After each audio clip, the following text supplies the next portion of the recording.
নমস্কার। আমি এখানে পুরোটাই পেয়েছি। আমি আপনাদের মাধ্যম দিয়ে এই কথাটা বলতে চাই যে আমি যখন আমার ফেসবুক দেখছি, সংগ্রামী যৌথ মঞ্চের ফেসবুক দেখছি বা হোয়াটসঅ্যাপ দেখছি, তখন আমাকে যারা ভালোবাসে, আমার যারা সাথী, সংগ্রামী সাথী, আত্মীয় স্বজন বা আরও যারা বন্ধু বান্ধব যে যেখানেই রয়েছে না কেন, তারা বহু ক্ষোভ প্রকাশ করছে, হতাশা প্রকাশ করছে। কিন্তু আমি তাদের উদ্দেশ্যে একটাই কথা বলবো, ক্ষোভের কোনো জায়গা নাই। কেন জায়গা নাই?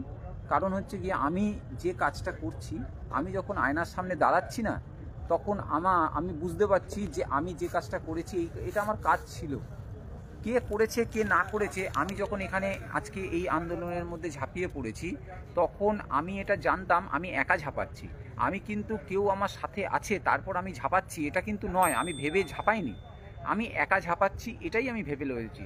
তাই এখান থেকে আমার একটা পজিটিভনেস আছে, যেটা হচ্ছে গিয়ে আমি তো কাউকে ডাকিনি, আমি তো নিজে নিজে চলেছি। এখন কারুর যদি মনে হয় যে আমি যেটা করছি সেটা সঠিক, সংগ্রামী যৌথ মঞ্চ যেটা করছে সেটা সঠিক, আজকে এই সংগ্রামী যৌথ মঞ্চে যারা কর্মী রয়েছে তারা সবাই কিন্তু ঘর থেকে একা একাই বেরিয়ে এসছে, এবং একা একা হতে হতে আজকে আমরা হাজার লাখের সংখ্যায় পৌঁছে গেছি।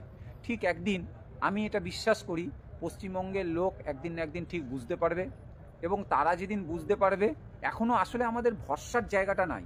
যেভাবে আজকে পশ্চিমবঙ্গকে প্রায় স্বাধীনতার পর থেকে, পরবর্তী সময় থেকেই বলবো, পশ্চিমবঙ্গের যে সংস্কৃতি বা ভরসাকে যেভাবে সাধারণ মানুষের মধ্যে থেকে ভাঙা হয়েছে, সেই ভাঙা থেকে এখন যখন কেউ কোনো সংগঠন বা কোনো মঞ্চ যখন কোনো কিছু সাধারণ মানুষের জন্য চিন্তাভাবনা করে, তখন সাধারণ মানুষ বিশ্বাস করে না, সেটা আমি বুঝতে পারি।